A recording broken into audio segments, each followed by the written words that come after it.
In the tapestry of life, where every thread holds a story, America in black and white emerges as a haven for the voices echoing through the heart of our communities. In this podcast, we wade through the rivers of our collective experiences, celebrating the vibrant hues of change brought forth by the whispers of hope and the roars of action. It's more than just a conversation. It's a journey into the heart of our society, illuminated by the light of those daring to dream and do. Join us, and let your voice be the melody that guides us toward a dawn where every color finds its place in the masterpiece of our shared destiny. Together, let's paint a future brimming with the positives that dwell in our minds and the actions that shape our world. Good evening and welcome to America in Black and White. Tonight we're joined by a dynamic leader whose mission is to help achievers break free from hesitation and step boldly into confident action. Our guest is an international speaker, leadership trainer, and tech savvy marketing coach who has shared the stage with legends like Les Brown and Dr. Joseph McClendon III.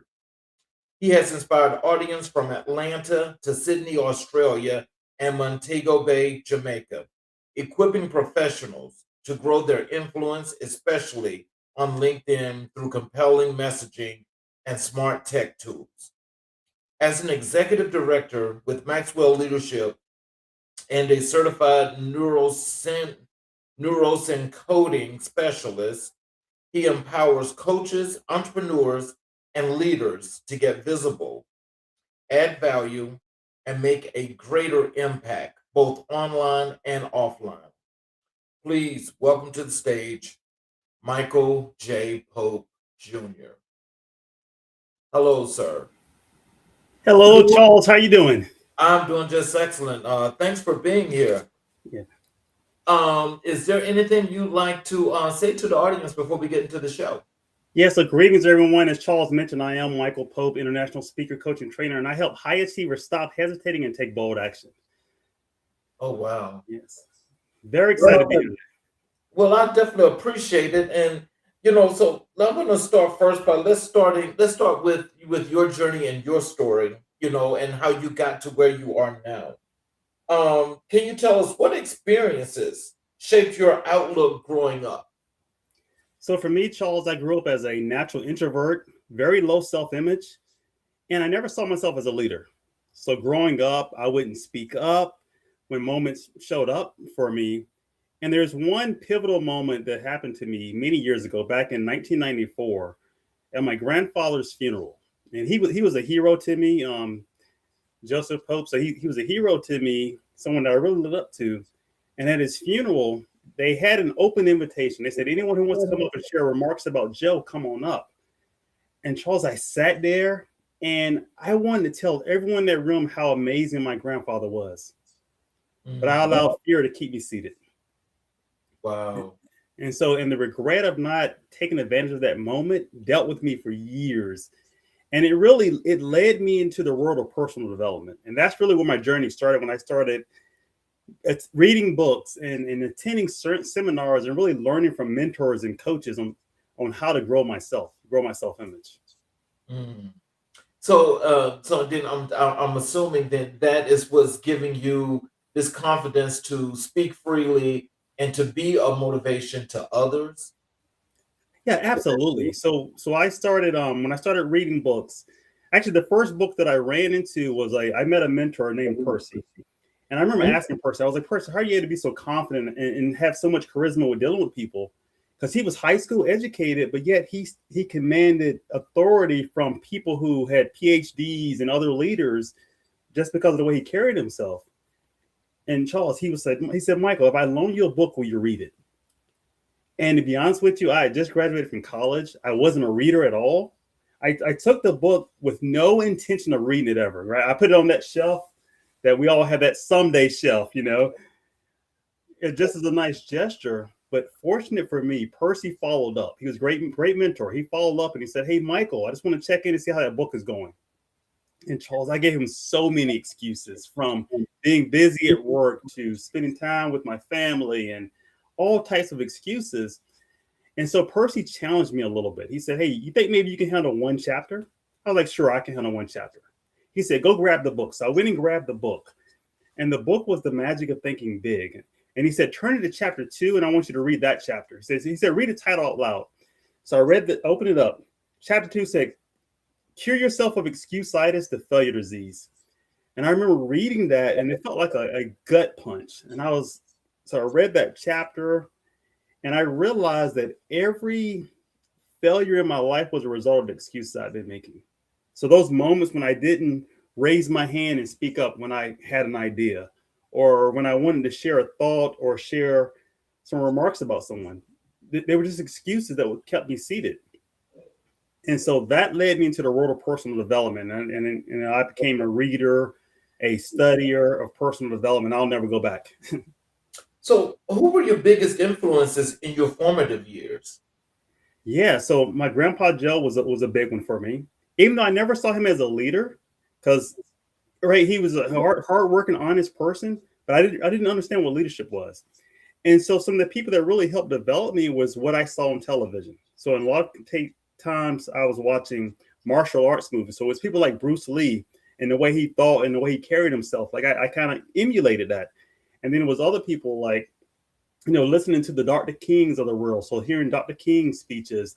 And then the first motivational speaker that I ever heard was Les Brown. So I remember listening to Les Brown, and he was the first person who looked like me that I saw talking about success principles. And he was talking differently from other people of color. And I was like, oh, wow. And just started studying and listening to Les and other people like that. So, how did your upbringing prepare you for leadership? Yeah, I think for me, it was. So I learned about the true definition of leadership from John Maxwell. He says that leadership is influence, nothing more, nothing less.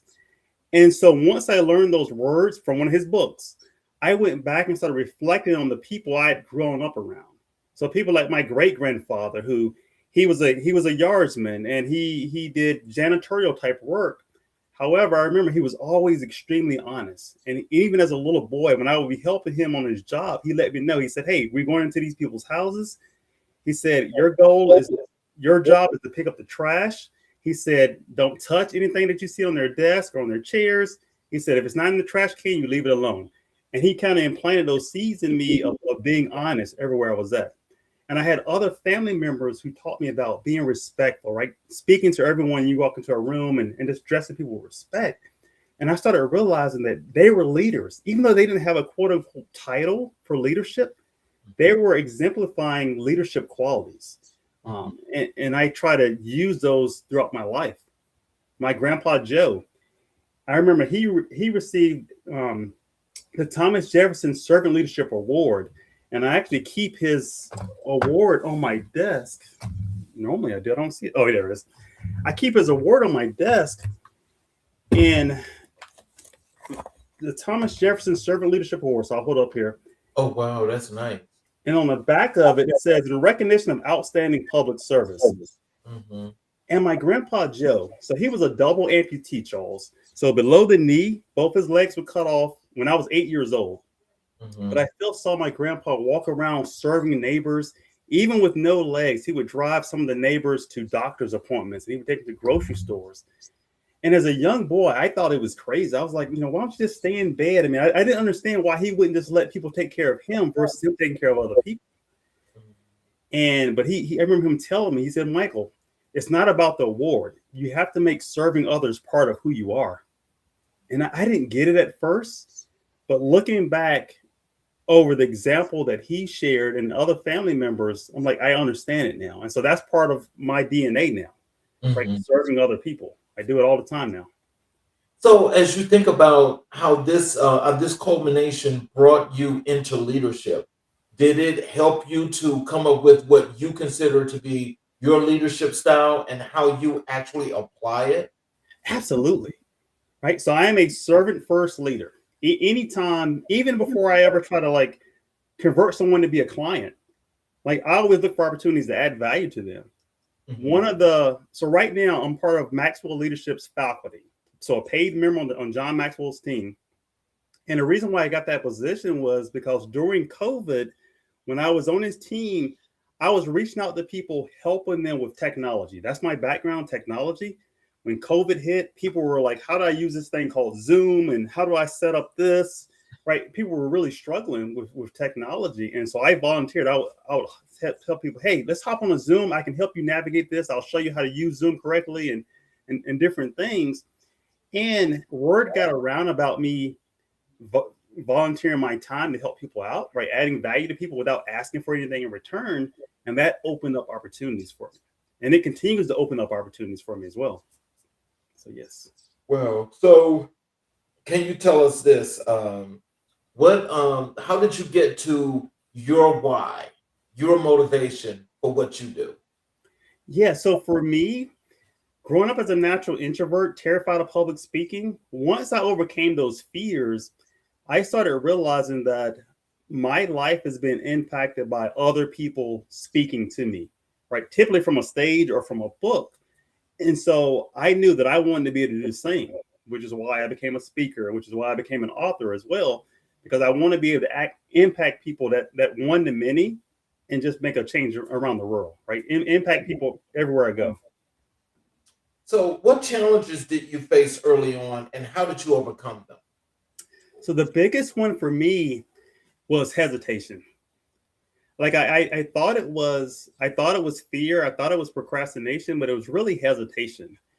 And I think it came about because growing up, I was a natural perfectionist, and I thought everything had to be perfect before I turned something in or before I did something. Even my background is in software development, and so I was used to trying to write perfect code before I submitted it and things like that. And hesitating to speak up, hesitating to apply for things, right? Hesitating to potentially face rejection held me back and caused me to miss so many opportunities many years ago. And once I realized that was what was holding me back, I made it my mandate that anytime there's something that I want to do, I'm not going to hesitate, right? I do it immediately. Take the messy action, chasing failure, willing to fail, right? But I just do it knowing that it's not going to be perfect, right? Knowing that done is better than perfect. And that way I can make the moment perfect. So when did you first realize you had a gift for teaching and inspiring others? I think it happened when I was in probably several years ago, back during my Toastmaster days. I'm still in Toastmasters. Toastmasters helped me to overcome my fear of public speaking. And I went from giving the traditional 5 to 7 minute talks to being asked to teach 45 minutes at some of our leadership institutes. So I started doing that on a regular basis. And I started realizing that, hey, people enjoyed hearing me speak. They were getting something from me speaking. They would come back and ask me questions and ask me to do other speaking engagements. And then I realized, hey, I can do this. And then in my work, so my corporate life as a software developer in information technology, there was an opportunity that came out back in 2015. They sent out an email looking for volunteers to teach a diversity and inclusion class. They wanted to do a train-the-trainer program. They sent the email out. I immediately replied back, check with my manager, and I applied to be one of the trainers for diversity and inclusion for our IT department. And once I started doing that, we were doing like 4 to 6 hour type trainings. And I did a little over 20 of them over a 2.5 year period. But once I realized that I'm able to actually command an audience of people who really don't know me that well. We had some relatability being at the same company, but they didn't really know who I was. But I was still able to confidently educate them and really communicate with them in a group setting. And I realized, man, I could do this full time. Right? I can do this. And that really drove me to join the John Maxwell team in 2019, because I was like, I want to do more of this. Mm-hmm. So what is it about the John Maxwell team that inspired you so that you had to be a part of that team? Yeah. So for years, I would listen to John Maxwell speak from stage. Right. It started with reading one of his books. Developing the Leader Within You was the first book I read. That changed me to let me know that I was a leader right where I was at. And then I would hear John speak from stage, and he would talk about his team and what his team was doing. I was like, man, if I move into the professional speaking or training arena, I want to be a part of his team because of his values and just because of really just what they stand for. The Maxwell DNA is all about adding value. So it was in perfect alignment with me. So as soon as I was in a position where it made sense financially and from a time perspective to join, I was all in. Right. And I'm forever thankful for it. So how did your family and community support your ambitions? So my wife and kids definitely supported it.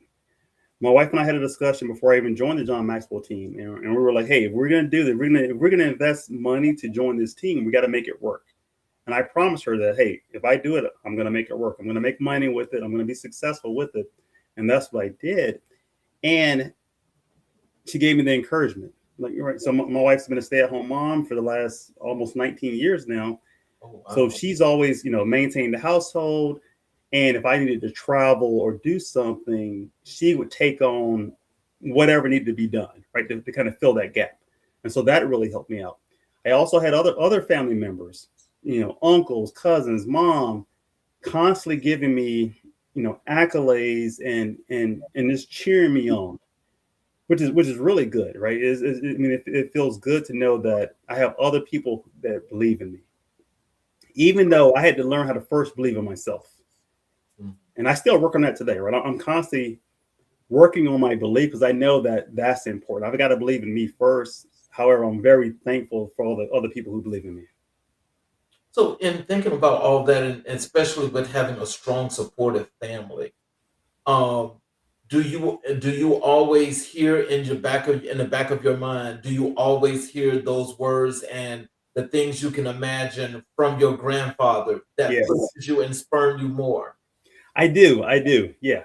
Because I tell his story so often, I definitely hear his words and I see his, I see his movement and how he treated people. And I'm forever thankful for those lessons because I love spending time with him. Even as a driving teenager, I would drive over to my grandfather's house and spend time with him. I would spend a night over at his house. I remember he would take me to the movies. We did so much. And as a young boy growing up, I was fascinated by his prosthetic legs. I would kind of play with them because I had never seen, wooden legs before. And and this was years ago. So he had the big heavy ones and it was different, but he never let it hold him back, Charles, which was cool. You would never know that he had health issues because he never complained. I always saw him serving other people. And it almost made me mad sometimes because I would see him helping people that were probably in a better position than he was. And I'm like, they aren't helping themselves. Why are you helping them? But he just loved helping people.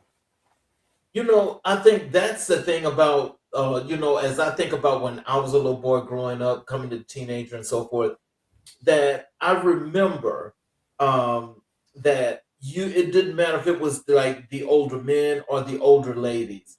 They always was doing whatever needed to get done. Mm-hmm. And the community was always helping each other regardless of the case. Yes. And so as I think about that, that's one of the things that helps to push me further. How does that work when it comes to you, when you see what your grandfather was doing? How does that make you work within the community? Yeah, so for me, my wife and I have 3 sons, an 18-year-old, a 17-year-old, and a 13-year-old. And we've always led by example of serving. So for us, it really started mainly in our church. So for years, over a decade, my wife and I served in kids ministry at our church. And our kids went through kids ministry, and obviously they saw us serving in that capacity. And then when they started aging out of the kids ministry, they came back and they would help. So they would help us with check-in. They would help if tables needed to be moved. Whatever needed to be done, they would do it because they were just so used to seeing serving. That just became a part of who we were.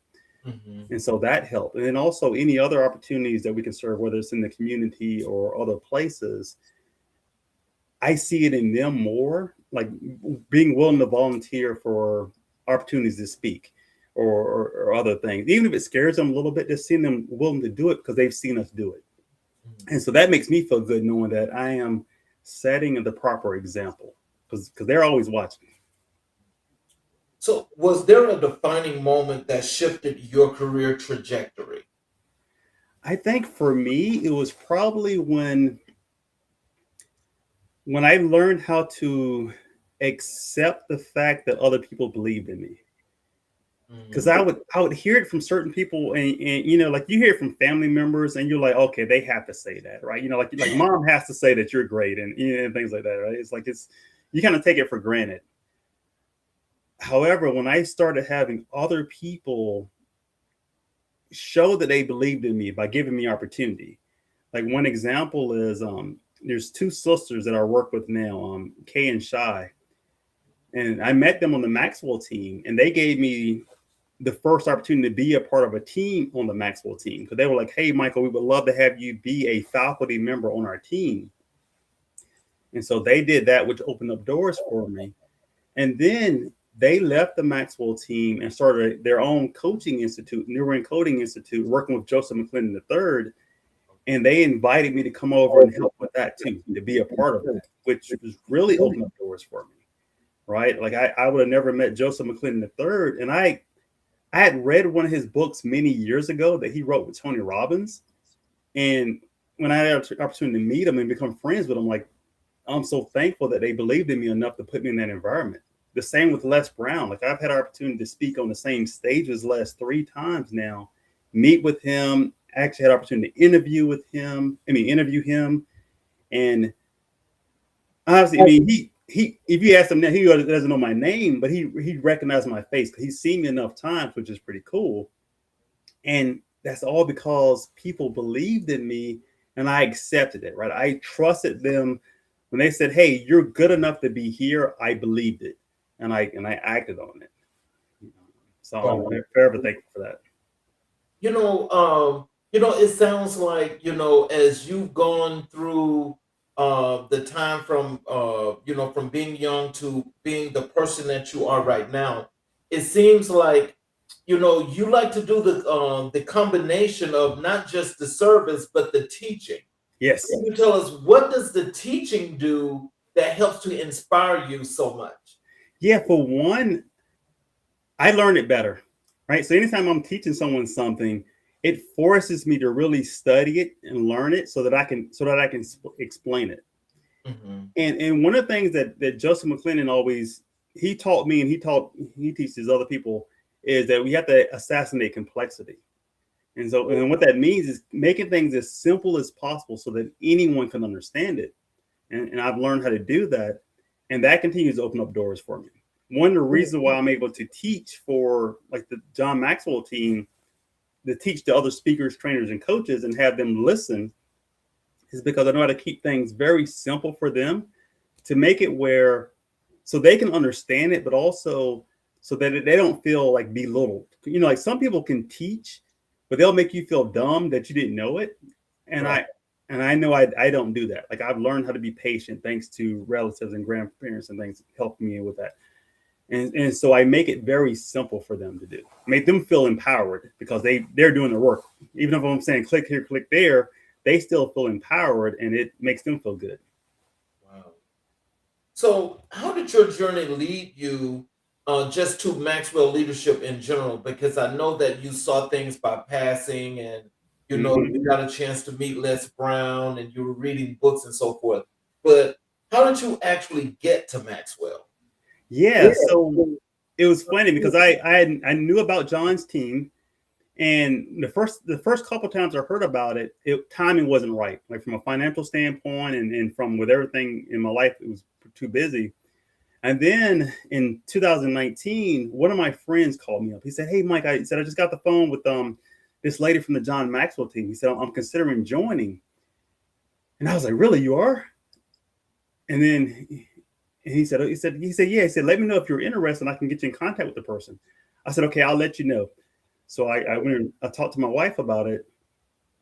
And then she said, "Oh yeah, go find out the information." So I called up the lady that he was working with, and she gave me the price and all that. And I went back to my wife just to make sure that it was a good fit.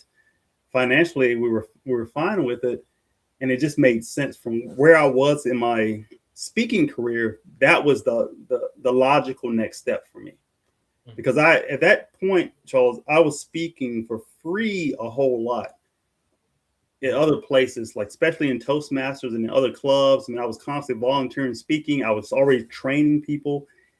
So it just made sense for me to really start monetizing that. Yeah, I'm forever thankful I did. So, what personal values guide your mission today? The biggest one is adding value to others. Like John Maxwell says that we are people of value who value people, who add value to people. And for me, it ties into what my grandpa Joe taught me about, serving others. And that's why I keep this on my desk, because I can always think about, okay, I need to be looking at how can I add value to this person. And one of the things I tell, whenever I'm teaching marketing, I always talk about how with marketing is showing your ideal client how you can add value to them over and over. And when you have that mindset of adding value, the fear goes away. Because if I truly believe, Charles, that I'm adding value to you, why would I be afraid to add value to you?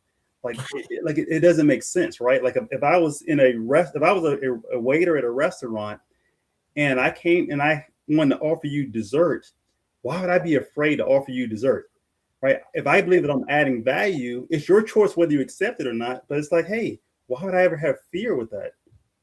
And so once I started embracing the adding value mindset in everything that I do, it's just like fear goes away, and it just makes it so much easier to connect with people.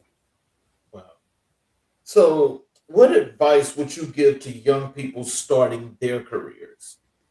Yeah, one thing I'll say is let go of hesitation, right? Let go of hesitation. Don't let it stop you. There's times, because especially a lot of young people, like they have ideas. And I know when I had those ideas, I held on to them. And Charles, it made me mad when I would be in a meeting and I had an idea in my head, and I'm sitting there trying to make it perfect in my mind before I say it. And then someone else says a similar idea and it gets accepted. I'm like, man, I had that same idea. In fact, mine was probably better, but it's like that person spoke up first.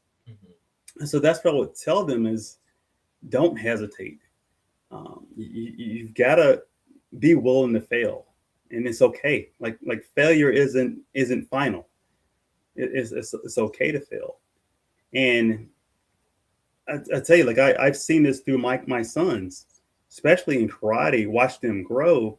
And the best example is watching them when they first started breaking boards for the first time, like that fear about, if I hit this piece of wood, am I going to break my hand? Is it going to hurt?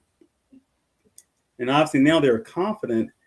But I saw it a little bit later as they progressed in karate when it came time to break bricks. Because at first, they would see people breaking bricks, like, okay, I don't ever want to do that. Boards are okay, bricks.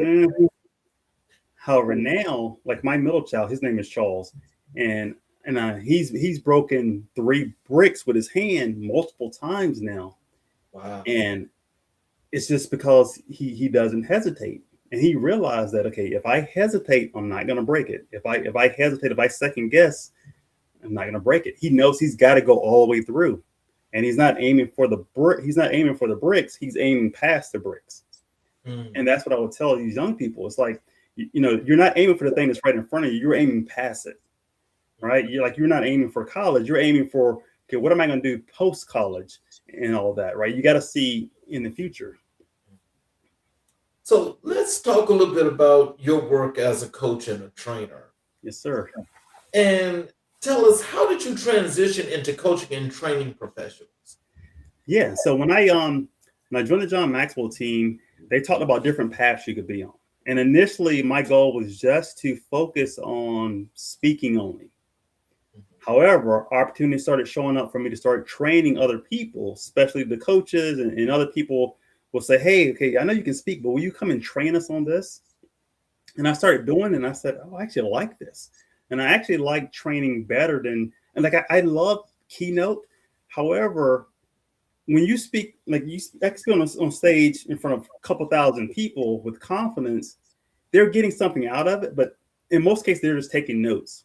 Mhm. However, when you're training people, a lot of times they're doing as you're telling them to do it, right? Or it's something they're going to apply right away, and they can get a result. And then you get as a trainer, you get the benefit of seeing that result.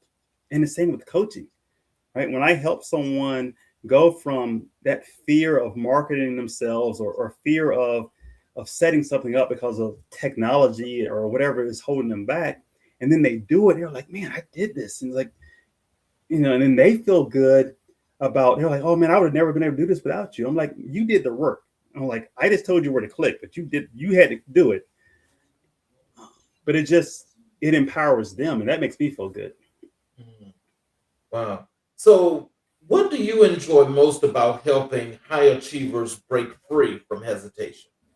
It's seeing the aha moment when they finally break through. Mhm. It's because you'll see it on people's face when they finally get that aha moment. Mhm.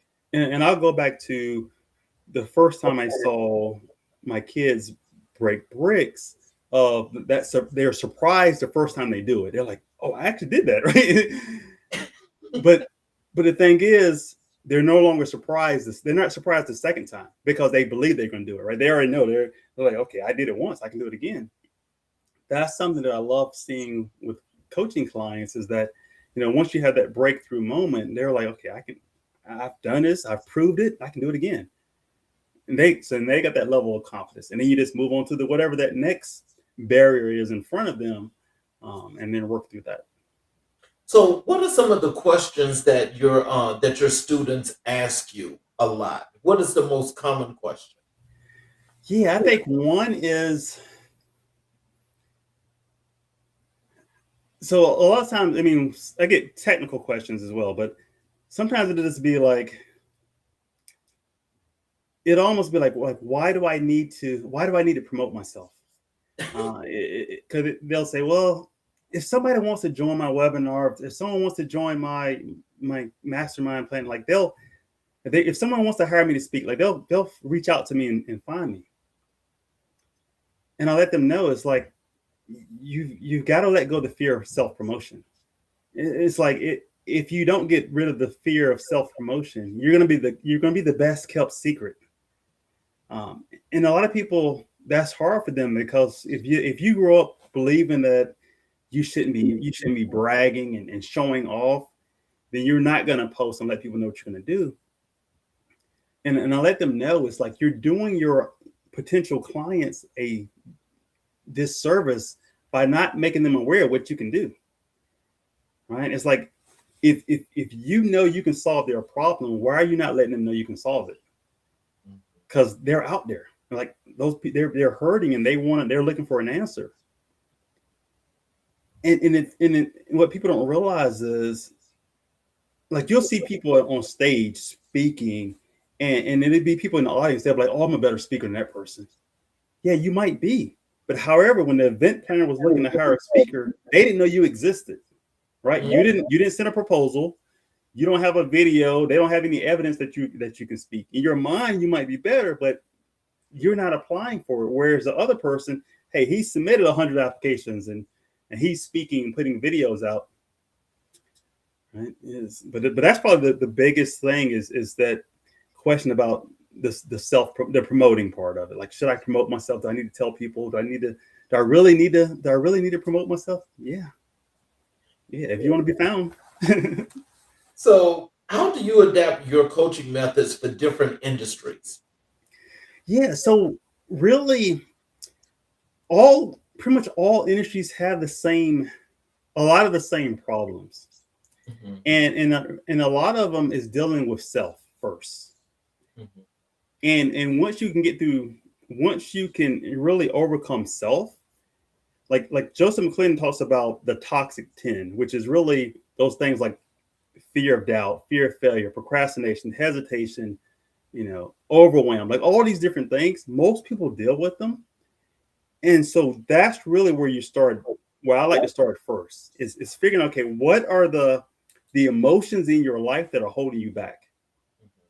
And then once we identify that, it comes down to, okay, now what do you want? Because regardless of what industry you're in, what do you want? Right? You're looking to be a professional basketball player. Like, is that really what you want? Okay. And then we can figure, okay, what are the obstacles in your way that's stopping you? What are the opportunities that are available for you to do that? Okay. And then you can figure out what the plan is. And then, of course, we celebrate. One of the things that I've learned from Joseph McClendon is that we always celebrate the activity that we're doing. A lot of people wait till the end to celebrate the actual results. Like, no, don't celebrate the results. Celebrate the activity, the things you have complete control over. And so that's why, like, the industry itself doesn't matter, whether it's leadership or something, like, because people need leadership. You got communication, you've got personal development. It works for any industry. Now, when I read your profile and we had the chance to chat, and as I was looking through your bio, I came to the conclusion in my mind that you are a very innovative guy. Now, when it comes to your work and you being so innovative, having the ability to not only adapt, create, and thinking on your feet to move and to make things happen, how do you get your students or your trainees to learn this innovation and how to be innovative? So innovation can be tough. The biggest thing is being willing to fail. Like, a lot of people, they're afraid to tell people their ideas or truly innovate because they're second guessing themselves. But once you get over the fear of failure, then you're able to try things out. And so my background is in software development. So in software development, if I'm working on something, it's easy for me to try something out. This might be new, get a result and see, well, okay, that's not my desired result. Then I'll try something else. So in software development, it was easy for me to be innovative because you're just trying different things out and all that. Even with like AI, right? It's like with AI, you can just try things out. It might not be perfect. You try it out. You don't like it there. You try another tool out, type of thing. And so that's what I try to get them to do is, hey, just be willing to fail. Like, it's okay. And the thing is, you can fail in a small contained environment, right? Like if I'm just working with you one-on-one, Charles, right? It's okay for you to fail while you're working with me, or for me to fail while I'm working with you. No one else is going to see that. Like, that's okay, but you've got to be willing to fail somewhere. So now that's that's definitely a good point. Now, just when it comes to that, I need to follow up on that, and that is, so now when you're in these much larger environments, because you've got a room full of people, Yeah. How does that change? Yeah, so it's similar, and you can do exercises to help people out. So even something just for most people, they just have to get out of their shell, right? So you need some type of pattern interrupt. One of the things I did, so I was speaking in a group. It was probably maybe 70 or so people in the room. One exercise that I had them do was to grab their cell phone, put it in video selfie mode, and I gave them some affirmations to say. So I said, look at yourself eye to eye in video mode, press the record button, and I want you to say your name. So I was like, I'm Michael Pope. And I'll say I love you. So I'm like, I love you. I appreciate you. You're amazing. You're wonderful. And that, it made a lot of people uncomfortable, especially the I love you part. Them even saying that to themselves. A lot of them, it was low the first time. And then we did it again and it got a little bit louder. And I had a few people come up to me afterwards and they were like with tears in their eyes. They were like, it's been so long since I've told myself that I love you. They're like, especially looking at themselves. Because most of us, Charles, they'll get out the shower, you're looking in the mirror. Most of them you don't really look at yourself in the mirror. You say, oh, okay, I'm getting more gray hairs now, or I got some wrinkles here or some lines here. Like, we're looking at the bad things versus truly looking at ourselves and just appreciating who we are, and saying, and being able to say, hey, I love you, I appreciate you. But just having the whole audience do that. I even did it in Italy, which was funny doing it in Italy because they did it in Italian through the interpreter, but they still did it, and you saw that it kind of loosened people up because it's something silly to do, but it still loosened them up enough where their guard is down, and then you were able to be a little bit more innovative. You know, like I've even seen, like we did a group setting and we had people do some building with Lego, like partner exercises with some Lego bricks. And, you know, you got these 6-figure corporate executives or whatever, you know, professionals doing this, but just the act of playing something that they probably would never do at home with their kids or grandkids, but them doing it there, they're like, oh, okay. You know, and it was, the creative side comes out. Right. And once you get that creative side, the juices flowing, then innovation is easy to come out. Like those ideas just popped in because your guard is down. Right. And you're not really thinking about it. It's all subconscious. Mm-hmm. So what role does mentorship play in your coaching? Oh, a whole lot. So for me personally, I have to have mentors in my life. Like I couldn't imagine where I would be if I didn't have my mentors. And I'm constantly talking about them because I know, like, my first public speaking mentor was an amazing woman by the name of Carol Cormelink. And I remember when I joined Toastmasters, how she took me underneath her wing and she kind of gave me direction, and she taught me about studying other speakers and taking advantage of every opportunity to speak. And it was Carol who gave me my first opportunity to give a 45-minute speech. Because I remember one day I walked into a meeting and she saw me. She said, "Hey, Michael, are you going to be at the meeting on Saturday?" I was like, "Yeah, I'll be there." She said, "Great." She said, "We need someone to cover the Evaluate to Motivate session." She said, "Here you go. And she gave me the manual for this presentation along with a CD that had the PowerPoint. She said, "Hey, I'll see you on Saturday." And so that was my first 45-minute thing. You know, she was my mentor, so I couldn't say no. But I did it. I didn't do it perfectly, right? But I did it, and I realized, okay, I can do this. She believes in me, and I can do this. So having mentors is so important. And I tell people, right? And obviously, there's a difference between coaching someone versus being a mentor and all of that. However, it is so important to have a mentor in your life. For me, my first mentors were through books. It was books and audio programs. Like that still works. You know, reading books, listening, you know, and nowadays, of course, you got AI where you can almost have AI kind of answer those questions for you. They're not it's not going to really coach you, but it can help with some of that mentorship. But for me, it's important for me to have people that I can be accountable to, and that will hold me accountable as well. So how do you measure success in your training programs? Yeah, so it's typically either based on the actions that people are taking, right? So whatever the goal is. And so typically, like if it's a group training, obviously everybody has different goals. So normally, like if I'm going to speak at a company, I'll ask them, okay, so what does success look like at the end of this, right? Is it people setting more development plans for the year, or is it them completing a certain assignment faster? Just so I have an idea so I can speak towards that, whatever that goal is. So that helps. But if I'm working with someone like one-on-one, then it comes down to, okay, what do they want? And what do we need to do to actually the steps to get them there? Mm-hmm. So like I have some clients of mine who I'm helping them with some of the technology side. So that technology may be them setting up a webinar for themselves, right? So the goal is for them to have a successful webinar. I mean, so we'll go through the steps of setting up the landing page and promoting the webinar, them setting up their presentation, knowing how to deliver their content on the webinar, having their offer in place so that way they know exactly when to pitch their offer on the webinar and that whole follow-up process, right? And then at the end of it, we can look at it and see, okay, you know, actually celebrate that you successfully did the webinar, regardless of whether no one showed up or whether 100 people showed up, right? We're still going to celebrate. And then we can look at the result and see how we can make an improvement.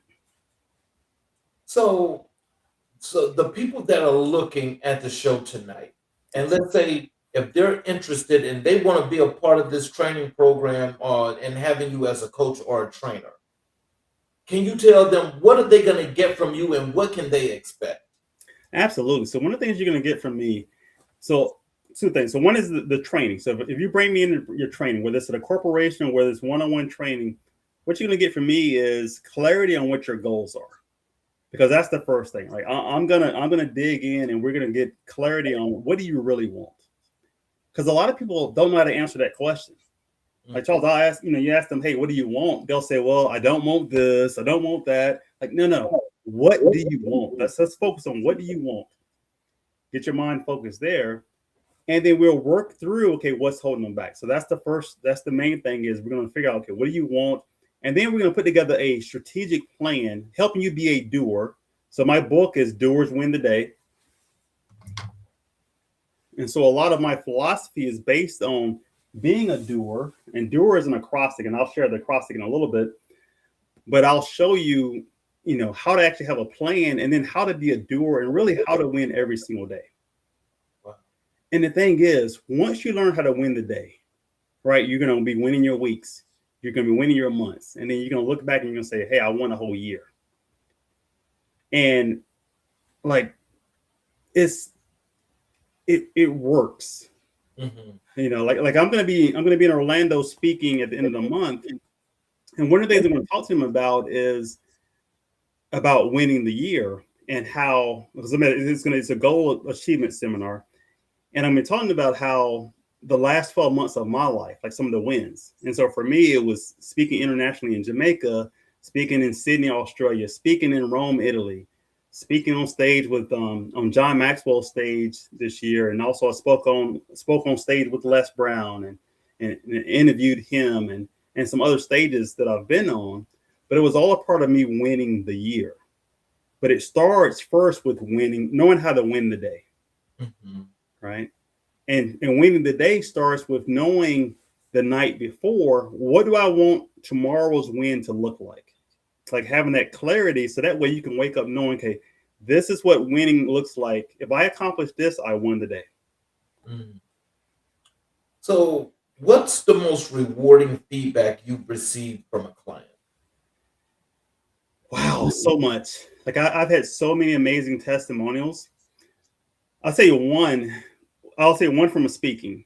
We were in Sydney, Australia, and this lady came up to me after my talk, and she's got a marketing background, and she was like, man, your talk just blew me away. She said, you gave me so much clarity. She said, my background is in marketing.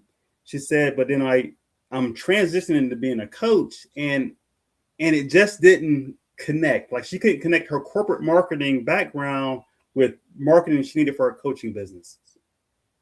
And I remember just, she said one thing you said, she said, everything makes sense to me. She said, but there's the one thing about seeing it as adding value. She said, that changed everything for me. She said, because I said that marketing is showing your ideal client how you can uniquely add value to them over and over. And she said, once I understood that, and then the way you put the pieces together, it's like, I can do that. She's like, I did that for my corporate, but I know I can do that for myself now. And so that was huge. And I get lots of testimonies from my clients. I've had clients who, when they first started working with me, like they'll always say, because they're normally like some of my clients are older, right? So they're like 60 plus, like they retired, and coaching is their second or third career. And so a lot of them will say, oh, I'm probably too old to learn this tech stuff.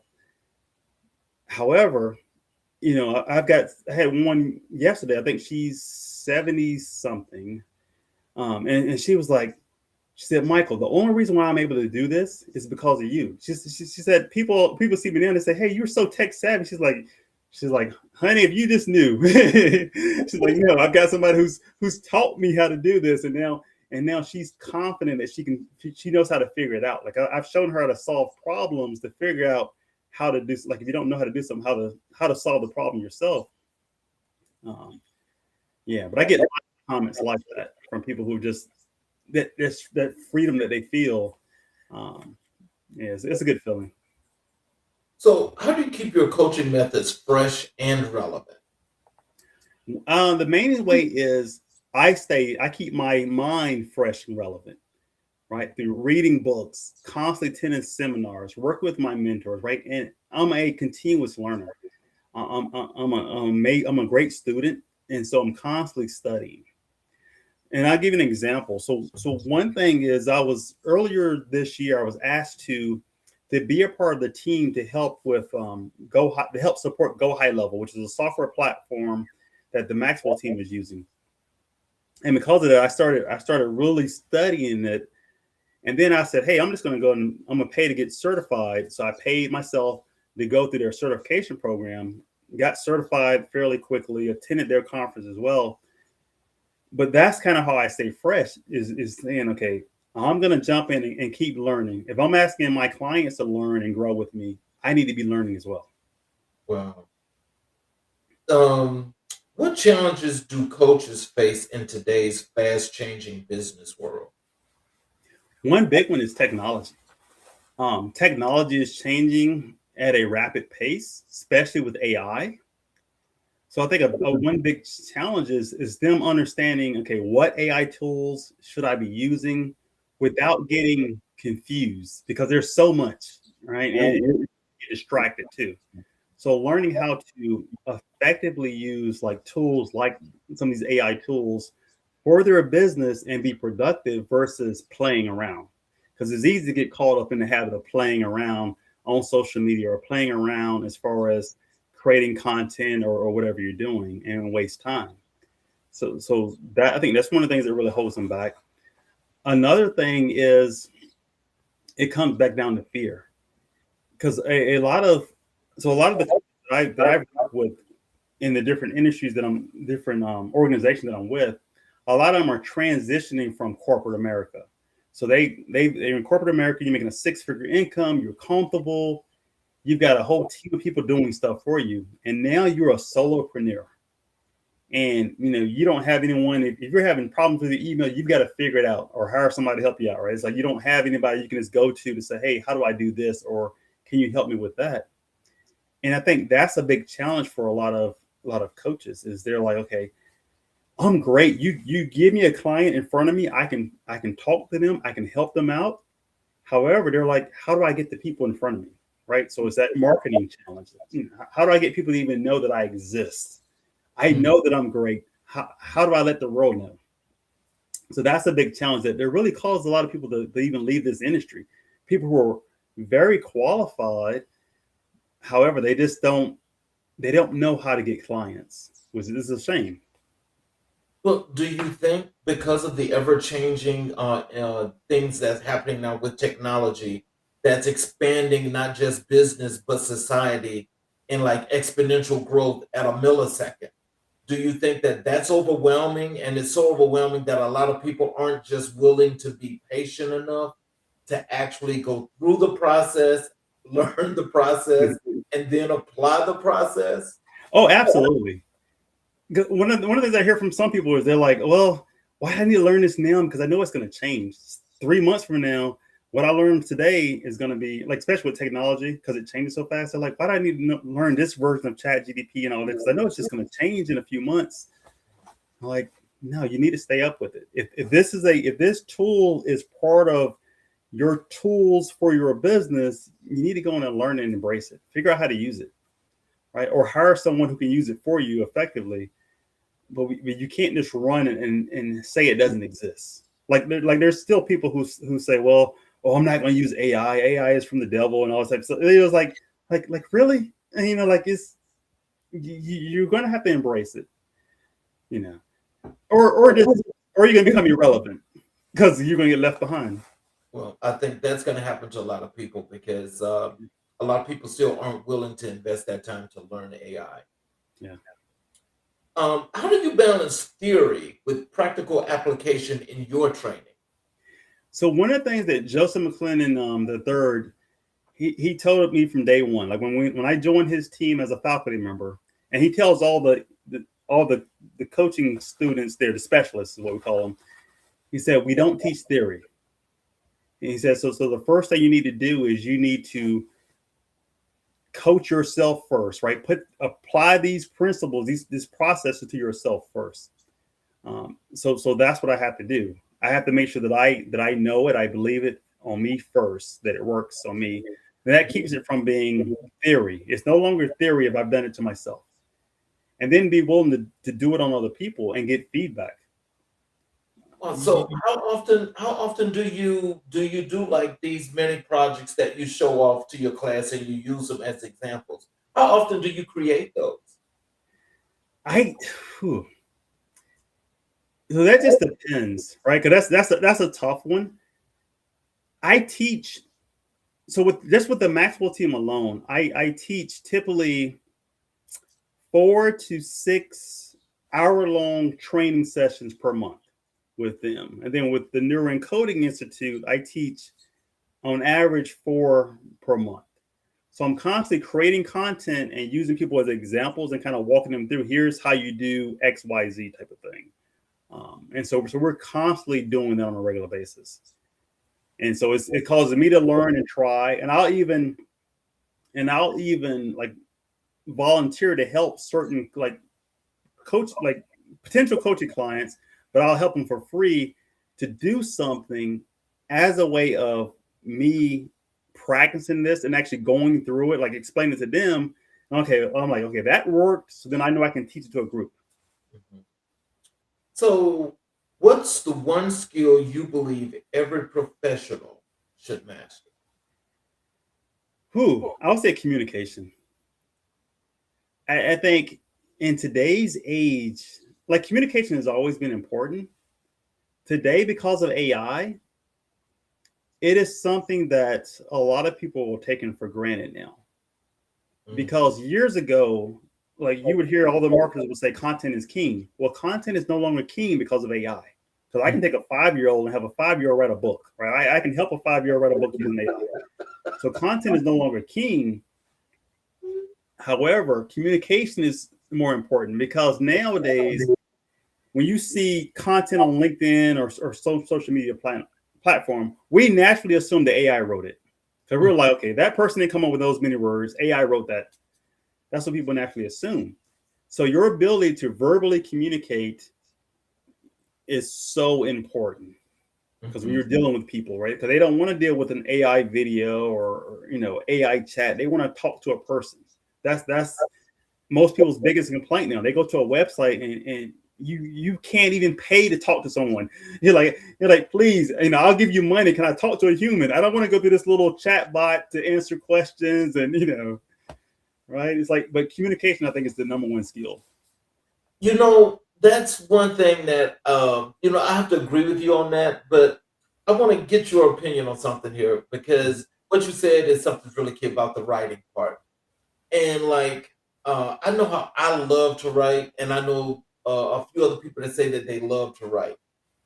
And what I'm finding is that it's not that people are not writing.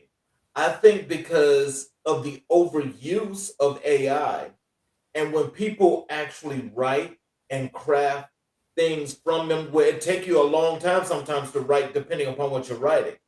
But for some people, they honestly, the first thing they say is AI wrote that, and it's like, do you want to debunk that, or how do you disprove that?